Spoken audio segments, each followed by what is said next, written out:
Friends, welcome back to my new blog. आज मैं आया हूँ कुंवर चैन सिंह जी की समाधि स्थल पर, जो कि सीहोर क्षेत्र में स्थित है। चैन सिंह जी जो थे वो नरसिंहगढ़ रियासत के कुंवर थे, जो कि सन 1824 में अंग्रेज़ों से लड़ते हुए सीहोर क्षेत्र में शहीद हो गए थे। तो उन्हीं की समाधि स्थल पर मैं आज आया हूँ और आज उनके समाधि स्थल के बारे में आपको पूरी संपूर्ण जानकारी दूंगा कि वो यहाँ पर कैसे आए, कैसे उनका यहाँ पर लड़ाई हुआ। तो चलिए अब इनके समाधि स्थल के बारे में अपन जानते हैं।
तो फ्रेंड्स, चैन सिंह जी सीहोर के निकट नरसिंहगढ़ रियासत के कुंवर थे, जो कि 24 जुलाई 1824 को अंग्रेज़ों के साथ लड़ते लड़ते वीरगति को प्राप्त हो गए थे। अब उनके यहाँ पे जो दीवान और उनके जो मंत्री थे, उनको जब मालूम चला कि ये दोनों अंग्रेज़ों से मिले हुए हैं, तो उन्होंने उनको भी मार दिया था।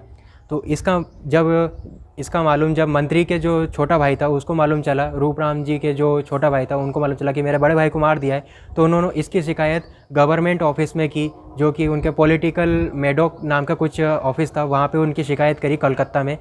फिर बाद में ब्रिटिश सरकार ने इस शिकायत के द्वारा कुंवर चैन सिंह जी को भोपाल के निकट बैरसिया क्षेत्र में उनका एक कार्यालय था, वहाँ पे बुलाया और वहाँ पे उन पे दबाव डाला 2 शर्तों को लेकर। तो 2 शर्तों में क्या था कि पहली शर्त थी कि उनके यहाँ पे जो अफीम की खेती होती है वो सीधे अंग्रेज़ों के पास जाए, वो किसी और को ना बेचें, सिर्फ अंग्रेज़ों को ही बेचें और लगान वगैरह सब उनके पास जाए। और दूसरी शर्त ये थी कि जो अंग्रेज़ी हुकूमत की जो रियासत थी उसमें नरसिंहगढ़ रियासत को शामिल किया जाए और जो नरसिंहगढ़ के राजा हैं वो अंग्रेज़ों के दबाव में आके कार्य करें। मतलब कि एक तरीके से वो कोई राजा नहीं रहेंगे, सिर्फ एक नौका टाइप की व्यवस्था हो जाएगी। तो इन दोनों शर्तों को हमारे जो कुंवर थे, जो हमारे कुंवर चैन सिंह जी जो थे, उन्होंने इन दोनों शर्तों को ठुकरा दिया और वहाँ से चले गए। फिर इसके काफ़ी दिनों बाद फिर से मेडोक ने उन्हें किसी बैठक के लिए बुलाया। अब इस बैठक के बारे में हमारे जो कुंवर चैन सिंह जी थे उनको मालूम था कि ये एक धोखा है और कुछ भी नहीं है, ये हमें मारने की कोशिश कर रहे हैं। ये सब कुछ जानते हुए भी वे मेडोक से मिलने गए और उन्होंने मेडोक से मिलने के लिए 24 जुलाई 1824, जो कि इनके जो समाधि का दिन है, उसी दिन की ये बात है, उस दिन सीहोर में बुलाया उनको। और सीहोर में वो आए और उनके 43 सैनिकों के साथ जो कुंवर चैन सिंह जी थे वो यहाँ पे आए। और उनको ये नहीं मालूम था कि कितनी टुकड़ी उन पर आने वाली है, कितने से लड़ाई होने वाली है, बस इतना मालूम था कि हाँ लड़ाई होने वाली है। तो वो उस चक्कर में आए और यहाँ पे आने के बाद उन्होंने ना तो कुछ बात करी और ना कुछ हुआ, सीधे उन पे युद्ध चालू हो गया। मतलब डायरेक्ट ही लड़ाई चालू कर दी उनने अचानक से ही। तो अब इससे हड़बड़ाई में जो हमारे कुंवर चैन सिंह जी जो थे उन्होंने भी लड़ाई काफ़ी लड़े, उनके जो योद्धा थे वो भी अच्छे से लड़े, वो भी काफ़ी लड़े, सब थक चुके थे लड़ाई करते करते। और जो 43 सैनिक थे उनने भी काफ़ी साहस दिखाया उस लड़ाई में, मगर इतनी सारी सेना के सामने इतना सा बल कुछ नहीं कर पाया और वो सेना धीरे धीरे टूटती गई। फिर बाद में जो अंग्रेज़ों की जो अष्ट धातु से बनी तोपें थी उससे जो प्रहार हो रहे थे, इस पे हमारे जो कुंवर चैन सिंह जी थे उन्होंने अपनी तलवार से वार किया। सिर्फ एक ही बार में वो जो तोप थी उस पर इतना तेज़ वार किया कि वो टूट गई, मगर उसमें उनकी तलवार फंस के रह गई। अब वो तलवार उसमें फंस गई तो वो फिर बाद में कुछ नहीं कर पाए। इतने में पीछे से जो अंग्रेज़ थे उन्होंने पीठ पीछे फिर से वार किया। उनकी आदत ऐसी थी कि पीठ पीछे वार करते थे, जो उनके सामने घुटने नहीं टेकता था।